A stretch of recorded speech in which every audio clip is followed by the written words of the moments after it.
Oke, kenapa di bagian terakhir ada tentang urgensi percepatan digitalisasi dalam masa pemulihan ekonomi nasional.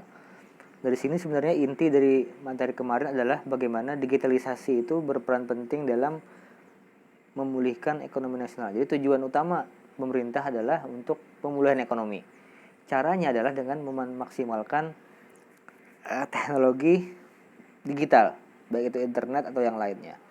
Itu inti sebenarnya. Kenapa tadi dijelaskan mengenai kenapa seperti itu? Karena dari pemaparan awal dijelaskan potensi ekonomi digital kita sangat besar, gitu kan, dengan fintechnya, dengan e-commerce, dengan transaksi dan lain-lain. Kenapa seperti itu? Sekarang dengan kondisi COVID-19 ini terjadi pergeseran pola pelaku usaha, gitu kan? Kecepatan, masyarakat ingin cepat. Apa tuntutan masyarakat kepada jasa keuangan? Pertama adalah akselerasi transformasi digital sektor jasa keuangan. Jadi agar semua sistem jasa keuangan, karena sebagai jasa keuangan pendukung dari ekonomi, maka harus diakselerasi transformasinya, dipercepat transformasinya jadi full digital. Oke, terus juga mengakomodir konsumsi masyarakat yang semakin berorientasi digital.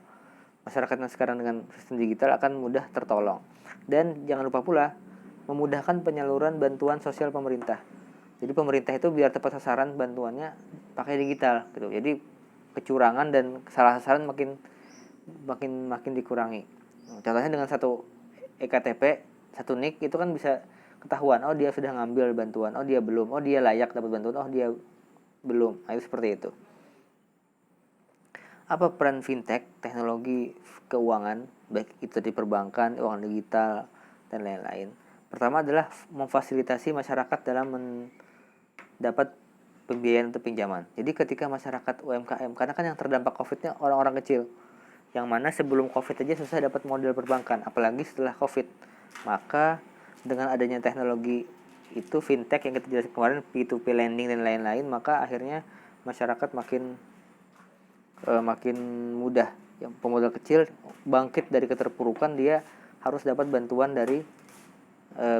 dari modal gitu. Maka dengan adanya P2P lending atau pinjaman online dan lain-lain itu bukan pinjaman P2P itu bukan cuma pakai online ya, tapi bagaimana dia bisa menjangkau orang-orang yang oleh bank tidak terjangkau. Dijelaskan juga oleh Bapak Mulyadi. Oke. Jadi dengan segala, terus juga mendukung investor dalam membeli reksadana. Terus juga kenapa reksadana? Karena reksadana berhubungan langsung dengan sektor bisnis yang real gitu. Kalau saham itu kan terkait dengan sektor real itu saat IPO atau penerbitan saham perdana. Nah ketika setelah itu perdagangan saham itu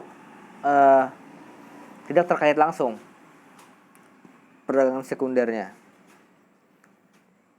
Bagaimana caranya untuk supaya itu? Maka membangun kapasitas digital yang besar, membangun infrastruktur, jaringan kabel, jaringan fiber optik dan lain-lain, sinyal HP yang kuat itu kan. Terus meningkatkan literasi keuangan, meyakinkan masyarakat bahwa sistem keuangan ini yang paling mudah. Bukan cuma meyakinkan, menyediakan fasilitasnya. Misalnya ketika dibelanja di warung kan susah kalau pakai digital itu kan. Beli rokok di warung segala macam. Nah kalau seandainya caranya susah, maka orang juga malas. Maka sekarang ada pakai barcode lah, pakai QRIS, dijelaskan juga oleh Bapak Mulyadi kemarin. Terus digitalisasi proses bisnis, itu dengan semua transaksi bisnis dilakukan dengan cara digital. Ada juga nanti BWM, jelaskan nanti tadi sudah kemarin.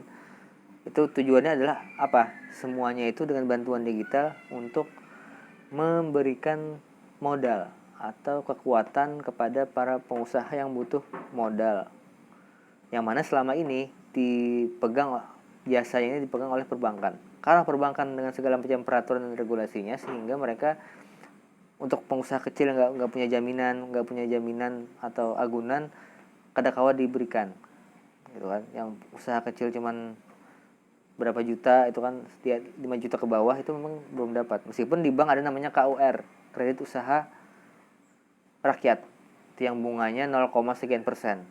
Cuman bank lebih milih mengasih pinjaman ke pengusaha besar karena kada lapah-lapah membagikan yang lain. Maka kelemahan, padahal sebenarnya pengusaha kecil inilah yang justru dapat bantuan seharusnya, karena dia bukan cuman untuk membangun usaha tapi bagaimana dia hidup, menghidupi keluarga dan lain-lain.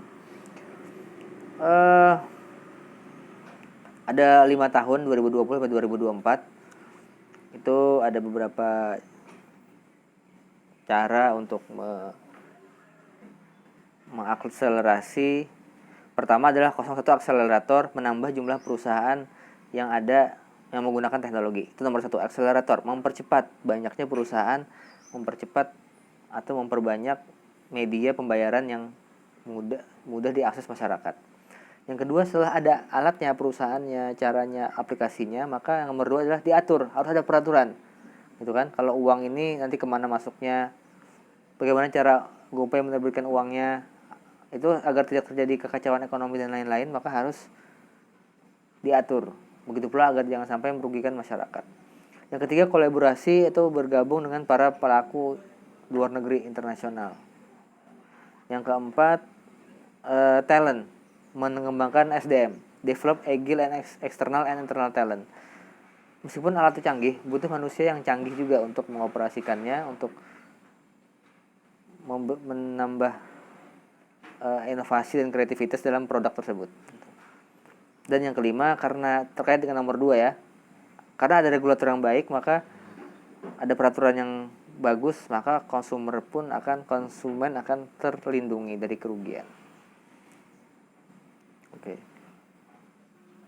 Di sini ada yang saya sebut tadi SRO,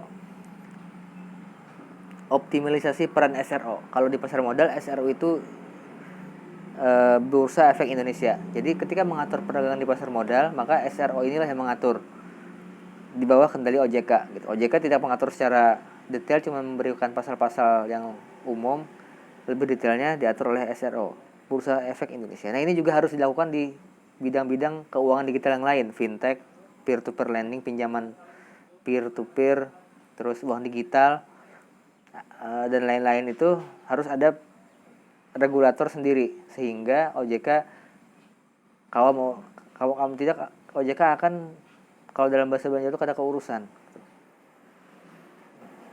Peraturan ini sangat penting juga. Terus juga fintech, karena dia digital tentu ada kelemahan yang belum bisa seluas sekuat dari pertemuan offline gitu kan. Jadi memang risikonya juga lebih banyak, penipuan juga bisa lebih banyak. Sehingga memang harus ada risk management, karena itu ketika terjadi kerugian, maka yang merugikan bukan cuma si perusahaan tapi juga nasabah. Maka risk manajemennya, manajemen risikonya harus diperbaiki. Nanti di mata kuliah manajemen risiko ada, kita bahas manajemen risiko perbankan. Nanti di pertemuan berikutnya kita bahas mengenai risk management. Oke, ini dia risiko-risikonya. Satu,